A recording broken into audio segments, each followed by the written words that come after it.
Ese wari uzi ko hari ibimenyetso bishobora kugaragaza ko ejo hazaza hawe uzaba umukire, kabone n'iyo waba nta kintu na kimwe ufite uyu munsi? Ibimenyetso tugiye kureba muri iyi videwo nuza gusanga ubifite, uraza kwizera neza ko nta gihindutse, ejo hazaza hawe uzaba umukire. Wowe icyo usabwa nta kindi, reba munsi y'iyi videwo kuri iryo buto ry'umukara ryanditseho subscribe, ukandeho, nurangiza ukande like, ubundi ukurikire iyi videwo guhera ku isegonda rya mbere kugera ku isegonda rya nyuma, kugira ngo nawe wumve neza nimba wujuje ibi bimenyetso bigaragaza ko ejo hazaza hawe ushobora kuzaba uri umumiliyoneri.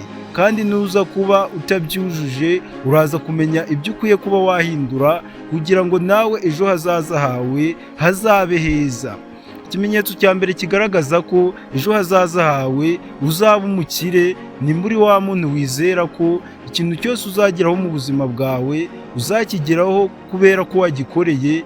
Iki ni ikimenyetso cya mbere kigaragaza ko ejo hazaza hawe uzaba umukire. Hari abantu benshi bizera ko ibintu bazageraho mu buzima bwabo bihambaye bazabigeraho kubera ko leta yabateye inkunga, kubera ko bahuye n'abagiraneza bakabafasha. Niba nawe uri umwe muri ba bantu bizera ko kugira utere imbere, kugira ikintu gihambaye ugeraho mu buzima bwawe uzakigeraho kubera ko wafashijwe na leta, kubera ko wahuye n'abagiraneza bakagufasha, ibi ngibi bizakubera umutego wo gutuma udakora cyane kugira ngo wigeze kuri cya kintu ushaka kuba wageraho. Ikimenyetso cya kabiri kigaragaza ko ejo hazaza hawe uzaba umukire, niba uri wa muntu ukunda gukora cyane kandi ukabikora buri munsi. Iki ni kimwe mu bimenyetso bigaragaza ko ejo hazaza hawe uzaba umukire. Ikimenyetso cya gatatu kigaragaza ko ejo hazaza hawe uzaba umukire, nimba uri wa muntu ufite ubushobozi bwo kuba munsi y'ubushobozi afite. Mbega urugero, nimba uri wa muntu ufite ubushobozi bwo kubona ibihumbi 100 ku kwezi, ukaba ukoreshamo ibihumbi 20 byonyine, ibindi bihumbi 80 bisigaye ukabisevinga, ukabizigamira ejo hazaza, cyangwa ukabishora muri bizinesi zigiye zitandukanye zishobora kubyara inyungu. Iki ni ikimenyetso kigaragaza ko ejo hazaza hawe hazaba heza. Ikimenyetso cya kane kigaragaza ko ejo hazaza hawe ushobora kuzaba umukire, nimba uri wa muntu ukunda gukorana n'abandi kandi ugakunda kujyana n'abantu bakurusha ibitekerezo, n'abantu bakurusha ubushobozi, apana ba bandi uba uri kumwe nabo bakagufata nk'imana yabo, mwahura n'ikibazo bose akaba ari wowe bahanga amaso bategereje ko ari wowe uri buze kuba wagikemura. Iki ngiki ni ikimenyetso kigaragaza ko ejo hazaza hawe uzaba umukire. Wowe ujye ukunda kugerageza kujyana n'abantu bafite ubushobozi, abantu bafite ibitekerezo bakungura mu buzima bwawe. Nimba ushaka kuba umukire, gerageza wiyegereza abakire, ujyane n'abakire, kuko nibo bantu bonyine bafite kuba bakugira inama muri bizinesi, bakakubwira uko ibintu bigenda na challenge umuntu ahura nazo yari muri uru rugendo rwo kuba yagera ku bukire. Ikimenyetso cya gatanu kigaragaza ko ejo hazaza hawe ushobora kuzaba umukire, niba uri wa muntu ukunda kwiga udapfusha umwanya w'ubusa, umuntu ukunda kumanaginga igihe cye neza, akaba ahora yiga ibintu bitandukanye byamufasha kugera ku ntego ze, agakunda gusoma ibitabo, agakunda gukurikira videwo zo kuri YouTube zimwe zimufasha kuba yakunguka ibintu bitandukanye bizamufasha kuba successful mu buzima, akirinda gufata umwanya munini ngo awutakaze mu kureba amakomedi, akirinda gufata amasaha ane yose ngo ayamare kuri TikTok ari kureba ibintu bidafite icyo bimwinjiriza.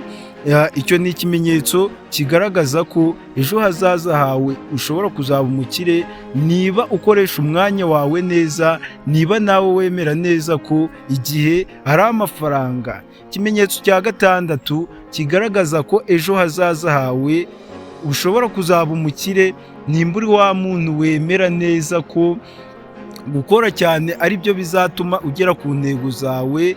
Niba uri wa muntu wirinda kwizerera mu mahirwe, aho benshi baryama bakirinda kugira icyo bakora, bagatekereza ko bazaryama ijoro rimwe bugaca babaye abakire, amamodoka aparitse ku miryango yabo batazi iyo yaturutse. Niba uri umuntu wizerera mu gukora cyane kurusha kwizerera mu mahirwe, iki ni ikimenyetso kigaragaza ko ejo hazaza hawe uzaba umukire. Kabone nubwo aya mahirwe yaza agasanga uri gukora cyane, ibi ngibi bizagufasha, uzatera imbere kurusha abandi. Ikimenyetso cya karindwi kigaragaza ko ejo hazaza hawe uzaba umukire, niba uri wa muntu wumva neza ko ushobora gushora amafaranga yawe muri bizinesi zishobora kubyara inyungu, ukirinda mindset zimwe z'abakene, aho umukene nimba afite ibihumbi 10 yirinda kuba yagira bizinesi abishoramo, kubera ko abatekereza ko n'ibyo bihumbi 10 ashobora kubihomba. Ariko umuntu ushaka kuba umukire ntago atinya gufata risike, uremera ibyo bihumbi 10 ukabishora, wagira amahirwe ukabona amafaranga bikabyara inyungu, nabwo wahomba. Iyo uhombye naryo riba ari isomo, aho wahombeye kuri iyo nshuro ntabwo ushobora kongera kuba wahahombera bwa kabiri. Imitekerereze y'abakire batekereza ko bakwiye gukoresha duke twabo bakatubyaza ibintu byinshi, ariko abakene bo batekereza ko bagomba kurinda duke bafite akaba ari two bagumana. Ikimenyetso cya 8 kigaragaza ko ejo hazaza hawe ushobora kuzaba umukire, nimba uri wa muntu ugira intego mu buzima, ukumva neza ko mu myaka 2 ushobora kwiha intego zo kuva kuri level imwe ukagera ku yindi level. Reka dufate urugero, niba wenda 2025 ufite amafaranga ibihumbi 100, ushobora kwiha intego ko 2027 uzaba ugize amafaranga miliyoni 2. Kabone nubwo intego zawe utazigeraho 100%, ariko umuntu wiha intego mu buzima bwe aba afite amahirwe menshi yo kuba successful. Nimba ufite ibihumbi 100 ukavuga ko nyuma y'umwaka umwe uzaba umaze kubibyaza inyungu, uzaba umaze kugira amafaranga angana na miliyoni y'amanyarwanda, kabone n'iyo iyo ntego yawe utayigera 100%, ukayigeraho nka 80%, byibuze ukagera ku bihumbi 800, iyo ntego yawe izaba yaragufashije gukora cyane. Ikintu cya 9 kigaragaza ko ejo hazaza hawe uzaba umukire, niba uri wa muntu udakunda kugendera mu kigare, mu bigare bya bagenzi bawe bidafite icyo bivuze, ngo nimba mugenzi wawe yaguze inkweto y'ibihumbi 100, ubwo nawe uragura y'ibihumbi 100.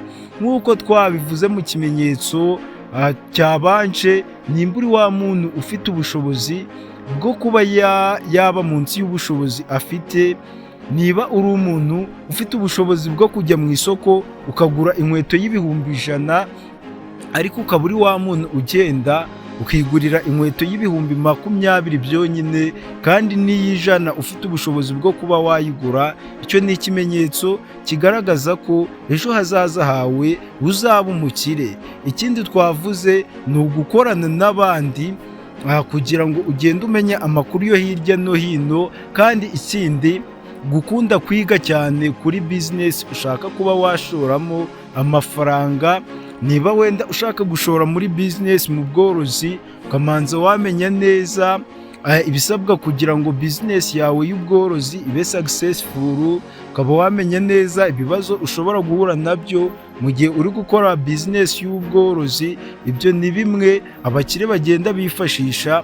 Kandi ikindi, nk'uko twabivuze, ugakunda gusoma ibitabo byinshi cyane.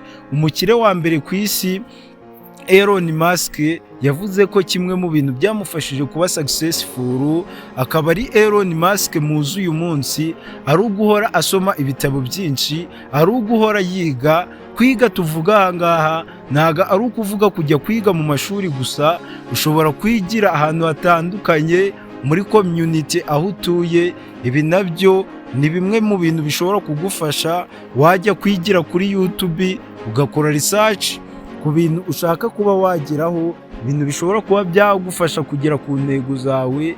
Ibi ni bimwe mu bintu bizagufasha kuba successful, kugenda umenya amakuru yo hirya no hino umunsi ku wundi, kabone n'ubwo waba ufite za masters, waba warize za kaminuza zitandukanye, ariko buri munsi ibintu bigenda bihinduka. Uba ukeneye kumenya amakuru yo hirya no hino, uba ukeneye kumenya uko ibintu bimeze.